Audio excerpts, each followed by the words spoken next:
right, guys, let's launch a 2023 Range Rover, shall we? Oh, it is powerful. All-wheel drive, really sits back on itself. I mean, good Lord.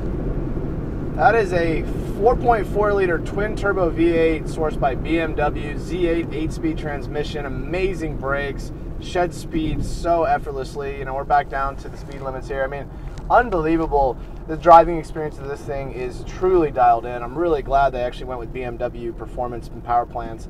This thing's incredible. And I hope you guys enjoy the review. I think we did a really good job with shooting everything and trying to make it detailed enough for the enthusiast, but also watchable enough just for the everyday person. So if you think we did so, go ahead and leave us a comment below and enjoy. Howdy everyone, my name is Adam and welcome to Driven Nashville. Happy 2023. It's the new year. This is actually my first video of 2023. If you're new to the channel, go ahead and subscribe, click the notification bell. We produce videos just like this weekly. We really do focus on enthusiast content. You know, we just picked up a McLaren 765 last week. Should put the whole thing on YouTube, one of my favorite videos.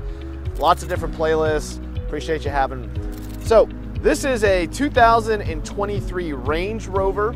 This is the new restyled Range Rover. This is called a P530 all-wheel drive. This color is Fuji white.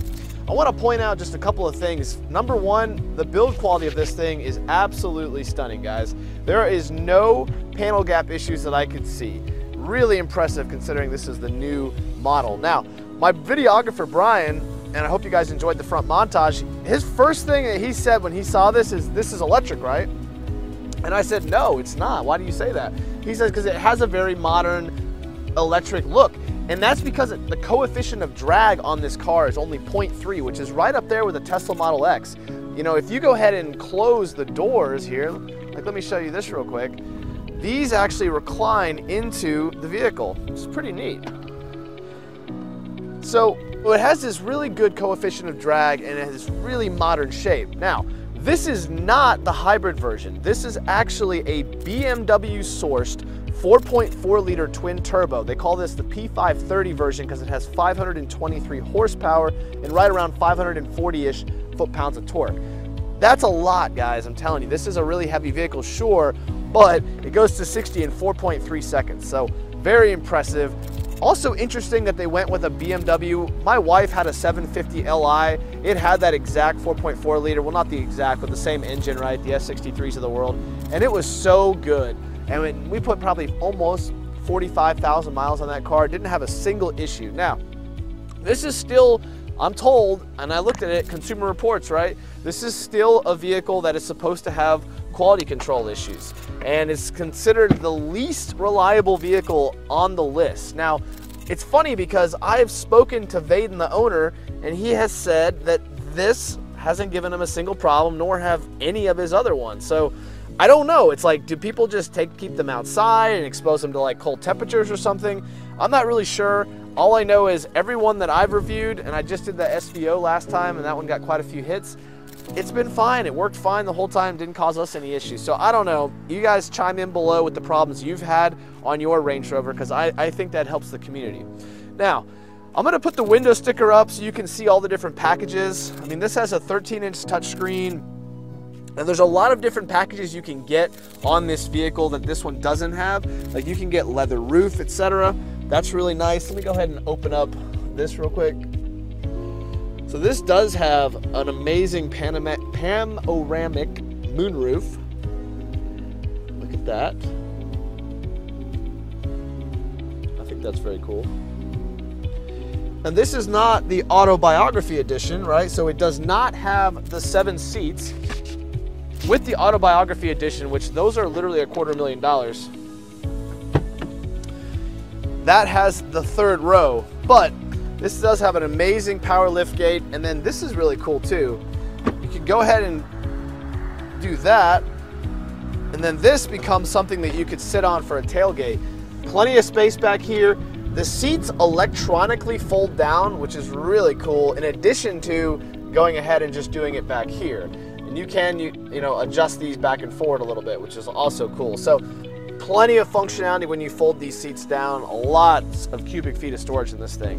Now, because this again is not the autobiography edition, You're not gonna have the reclining seats, but it's still really nice back here, guys. It really is. I love all the things that they've done. I love all this black trim. This was actually an upgrade on this particular car. A couple of notes that I just think you won't necessarily notice unless you actually come and look at one is, check this out. All of this is just nice wood inlay here, nice materials. And even when you're looking at these grab handles, right? Take a look at these things. The grab handles are incredible. They're so nice, leather wrapped, right? Again, cars like this, it's all in the little nuances and all in the details. The center screen down here, dual climate, right? Every button feels good. This is real leather. You can get that fake leather in this car, although I don't really think if you're driving the 4.4 liter V8, you're really gonna mind the leather seats. So, let me show you the engine in this thing. All right, for all you car guys out there, this is a BMW 4.4 liter twin turbo V8, 523 horsepower, about 546 pounds of torque, 0 to 60 in 4.3 seconds. This engine is absolutely glorious. I don't even know how they get 23 miles a gallon out of her. That is unbelievable. Literally, this thing gets 23 on the highway and like 16 city, which gives it, the owner's giving between 18 and 19 miles a gallon. Like, that is incredible for a vehicle that's this heavy. Now, you do have to put premium in her. That's probably one downside. And, guys, I just wanted to take a quick walk around. It still looks like the Range Rover. It still looks like everything that you like about these models. Look at this. That is definitely different. I haven't really seen anybody do that other than the trucks, right? But it's good looking. I'm not sure if I love this. It's a little more pronounced on this model, I feel like, than the last one I reviewed.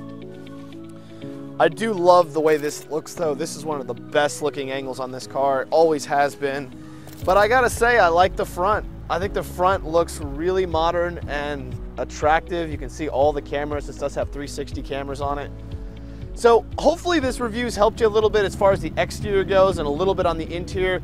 The reality is, I don't want to cover too much of the details of these cars because they're so complicated. They make a hybrid plug-in that you can do 46 or 51 or something like that miles plugged in. It's got a 31 kilowatt battery pack, so you can get that version. However, the crazy part is it's got like 100 plus less horsepower, and it gets only the same fuel economy according to what I've been seeing online. So why would you get a hybrid power unless you want the tax credit or something? I don't know. I mean, maybe you just want to drive electric. So I would probably buy this version of the car because I think this will hold its value better, considering it's got a really good and exotic. I mean, it's pretty awesome, guys. 4.4 liter twin turbo, come on. When we take a point of view drive, this thing really does smoke. It's very impressive. BMW, the fact that they put a BMW power plant in this thing, in my book, is definitely a positive and not a negative. It'll also be a lot more reliable probably than some of the other engines that they've had in the past. So that is my thoughts. Now, this is $141,000. If you get the autobiography edition and you start getting all of the rear touchscreens and all the different upgrades, you can check the box on these things, not even kidding you, to $250,000. These can be that expensive. At that point, I'm looking at an Aston Martin DBX 707. At that point, I'm looking at, a nice Bentayga or even an Urus, right? But the fact of the matter is, for $141,000, this is a lot of awesome. I know that's expensive. A lot of you guys are probably just gonna discount that. They definitely gone up with inflation and everything else lately. These used to be about 110, nicely equipped. So they've gone up 20, 30 grand. I mean, that's just the reality of it. Or have they gone up, or has the value of money gone down, right? You tell me. All right, guys, let's take this thing on a little drive. All right, we're sitting on the inside of the car here. I'm gonna go ahead and turn it on. You turn it on by pushing that. It's amazing that they tune the engine to start off with a really nice throaty sound, and then almost immediately from there, once it warms up, it turns itself off. And I thought that was very, very interesting. So when I mean turning it off, it gets really quiet. And then when you drive this car, and you're gonna hear it in the point of view drive, guys, there's virtually no engine sound. It is absolutely wonderful and butter, and I love it. All right, so let's do a few things. I wanted to say real quick, guys, this has a really good 360 parking camera. There's cameras all over this thing. And the other thing that I really thought was cool is you can do the seats folded down from here. You click seats, and then you can actually go ahead and then fold all, or you could even select which one you want to fold. I thought that's pretty cool. And then you could unfold it just like that. All from the screen. Here, now I want to be honest with you. I'm a little confused on a very, very first impression of what's going on here, okay? So there's so much to think about. Like right now, I'm trying to figure out how to turn the AC off and I have no clue. Like, I don't even know why it's doing this. Now it's on low, okay? So how do I, like, literally, how do I turn it off? Okay, see, there's all these different things. I just want to, like, turn the fan down. So there's a little bit of a learning curve that you're going to have to get over. Also, there's all these different things. You do have CarPlay and Android Auto, and there's also these different driving modes, slope assist, compass, weighting, energy impact, driving style. You've also got, of course, your navigation here. So you have all these different things on this particular vehicle. 13-inch screen, gonna take some getting used to. You can adjust the ride height as well. We're currently in Access. You also have the ability to do some different drive modes. So auto brake hold, just like it sounds. You can turn off stability control. You can turn off auto start stop. I absolutely will, because I can't stand that feature. I would delete it on my car if I had it. Now, the steering wheel does have some haptic feedback buttons, just like the SVO I reviewed. You have a full TFT display, really nice stocks. You do have paddle shifters right here, guys. This feels really, really nice. I gotta be honest with you. I love the source of materials. This wheel was a $550 upgrade with the wood trim. You can also get all this leather trimmed, but look at this. Isn't this nice? It really feels high quality. I love the way the grain of the wood looks. The seats here, I'm sure you can get all different types of upgrade packages and whatnot. This is a very subdued black spec, but still very nice in here. Notice how quiet the engine currently is. And one note, I really love the way this feels. This feels so darn good. I absolutely dig it. Obviously very similar to the BMW because it has the same ZF 8-speed transmission. So hopefully that's helpful to you. I mean, everything in here feels succulent. Everything feels nice. The leather's high quality, you know, and it's really in the driving experience. Let's go for a drive in this amazing 2023 Range Rover. All right. Has a pretty nice aggressive startup, which is kind of interesting because once you actually get rolling in this particular car, it's very, very, very quiet and you're going to love it. Now, the other thing that I really like about it is the turning radius is actually pretty amazing. Like, look at this. We're going to go ahead and turn around. Look at this. A big old car does a little turn like that where I would normally have had to have done a 2 or even a 3-point turn on some vehicles. 8-speed ZF transmission, amazing, excellent shifts. I will say though, I love the car. I love the driving experience. I'm going to say that multiple times on this video, but the accelerator pedal, the gas pedal, is a little finicky. So if you're not careful, it absolutely will throw you through the windshield or push you back in your seat quite a bit. Now, it starts off in comfort. If you go ahead and put it in dynamic mode, well, then it's even worse, right? So then it's even more aggressive. So just keep that in mind. You know, I think it's something where, like there, it's in dynamic mode. And you can literally feel it. This tightens up a little bit. And boy, is it fast. Wow. A lot of power. Downshifts are effortless. You can absolutely tell it's a dual clutch. Just butter smooth. You do hear a little bit of wind noise in here. There is a little bit of give, even in dynamic mode. So you do have about a good, you know, quarter-inch, half-inch of play in the wheel. But I really do love the way the wheels and just everything feels as far as the driving experience. And I also really like the brakes, guys. When you tap that brake pedal ever so slightly, it almost feels like Porsche PCCBs, right? They're very bitey. They give you a lot of confidence. They tell you, hey, buddy, you can go ahead and stop this vehicle. Go ahead and push it a little harder, right? You get that sense of confidence from these brakes. Overall, though, I like what I'm seeing here. I like sitting up tall, love the TFT screen, the 13-inch screen. While it is very confusing, I will tell you, I have been staring at this screen on and off for the last 3 hours. I am confused still where everything's located. It's all there, it's well laid out, it's responsive, but it's a lot of information to figure out. It's kind of like the very first time you used an iPad It's like, well, you know, it works, and I know people can do it, but, you know, I don't know what 3 combinations of button I got to do to turn off the fan on the AC. All right, guys, so we're in dynamic mode, I think. Let me double check. Yes, we are in dynamic. Okay, and you can see here I've got the transmission here in sport shift. I mean, really amazing transmission. It really is. It feels so good. And really the engine in general, it's just incredible. It has torque anywhere. And let me just demonstrate how fast this shifts, right? So 6th, 7th, 8th, 7th, 6th, 5th. How cool is that? And boy, once those turbos are spooled up, you have all the grunt you could possibly use.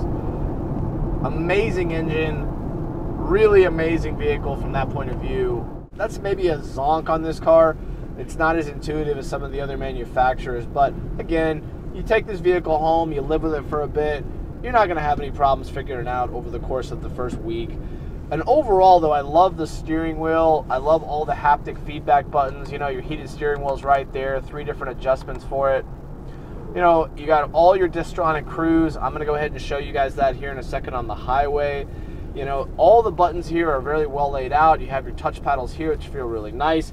If you wanna do your touch paddles, you go ahead and you gotta put it in sport mode. And you can see here, that allows you to go ahead and control it. Amazingly fast shifts. You can see there 4th, 3rd, 4th, 5th. I mean, really, really good, guys. The ZF transmission, this thing is absolutely bulletproof and dialed in. They really have done great with the BMW. Like, overall powertrain, amazing, right? 546 foot-pounds of torque, feels amazing. I would love driving this thing every day if I could. I would absolutely take this thing to the mall. I would absolutely take this thing down to 30A, you know, to the beach house. I would absolutely drive this thing to work. I mean, getting a massage, heated seat, cooled seats, right? And you can drop that sport shift and have a little bit of fun every once in a while if you want. Hey, what a world. This particular vehicle doesn't have the lane keep technology, or if it does, I can't figure out how to turn it on. And that's a big zonk. If you're gonna spend this kind of money, absolutely get some form of lane keep technology. I mean, the Kia EV6 has it, for God's sakes, right? I mean, the cruise control works great. It's Distronic and all that, but if I take my hand off the wheel here, it's just gonna let me crash. I mean, there's no way I can figure out how to turn that on. This is just heated steering wheel, and I'm pretty sure that dial would be right here, and it's not. So, I don't know, it's kind of weird. I know they make a package for this vehicle that gives you that. Maybe it's the owner might not have got that ordered because they couldn't get the chip for it. It was gonna delay it. I would not be surprised. I'll ask them that, and I'll put a little thing on the bottom of the screen here if that happens to be the case. Or maybe I don't know what I'm doing. It's very possible about that. But like I said earlier, the infotainment in this screen and all the different buttons and modes and things on the steering wheel, I'm overwhelmed. Like, trying to figure it out on a first impression is tough, but it's not obvious. So if it does have lane keep beyond cruise control, you know, feel free to let me know. I'm gonna put the window sticker like I did earlier on the screen so you can see the upgrades that this thing has. And there's a good chance, go ahead, buddy. That start-stop was weird, so it went to engage stop, and because I took my foot off the brake at the last second, it kind of got confused. So that's interesting. I really, really dislike start-stop technology. I know the manufacturers have to do it because of the EPAs of the world, but at the end of the day, it's such a frustrating feature, especially when you've got a 4.4 liter twin turbo V8. It's like, wow, let that thing run, let it keep cooling itself, right? Like, that's a good thing. You know, let the AC and the heat and all that keep running. Like, this start-stop technology, like, I can't imagine it really helps that much in any vehicle. That is just a fact. And I will say, guys, I'm just gonna shut up. Just listen to it. Literally 49 miles an hour on a back road, quite a bumpy road. Butter. You can hear a little bit of wind noise, a little bit of tire noise, but it is quiet.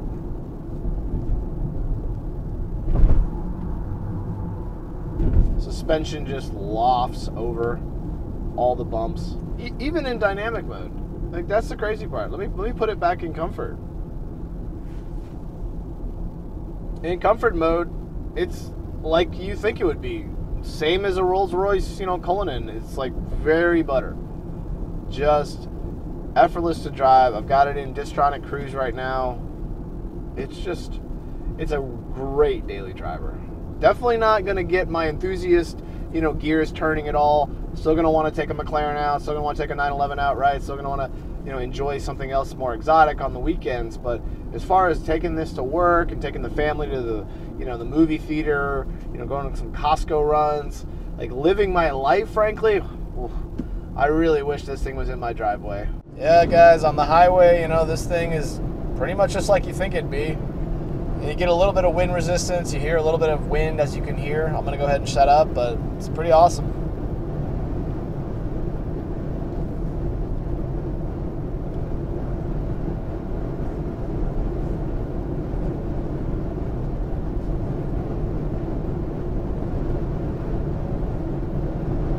Very nice. Yeah, you're definitely going to be stopping at the Shell station quite a bit and getting some very expensive premium gas when you own one of these, even though it does get 23 miles on the highway and 16 in the city. But let's be honest, if you drive a lot, that's going to add up. Well, guys, I want to thank you for watching. If you made it this far into the video, sincerely appreciate it. I want to give a big shout out to our title sponsor, Automotive Touch-Up. If you need Fuji White, this company is one of the world's best. They make real OEM grade paint, all the clear coats, all the different applications that you're gonna need, they make it. And they're great, and they support the channel. I really spend a lot of money traveling, etc., and they really do help me out a lot, and I can't thank them enough. Okay, what do I think about this to wrap it up, guys? Great engine, butter to drive, quiet. Really hope you enjoyed the point of view drive. Tried to let you really experience what this thing's like. Love the ability, all the different technologies that they've started baking into these things. I really like the way it looks. Really, the only thing I don't like is the fact that it's expensive. I mean, that is literally it. If it was a little bit cheaper, right? If it was 100 or 110 and it came just like that, oh baby, sign me up, right? But at $140,000, it's a little tricky for me. But if you got the cheddar and you can take the write-off and you can just enjoy it for what it is, probably not going to lose that much money on it initially, especially right now. They're still super, super hard to get. There's so many damn chips in those things. They have a really hard time getting the components. So they're going to probably stay pretty high in the market for a while, even in the recession, right? At least the new ones. The old ones, all bets are off on those, right? Especially with an EV world. Is anybody going to want something that gets 14 miles a gallon, runs on premium? I don't know. I can't predict the future.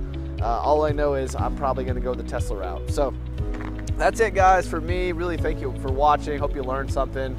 Sincerely appreciate it if you subscribe, and just love you, and I hope you have a fantastic rest of January. If you're watching this sometime later, you know, it's just 2023 here. It is January, I think, 4th today. So that's it for me. Talk to you later. Last shot is a drone flyaway.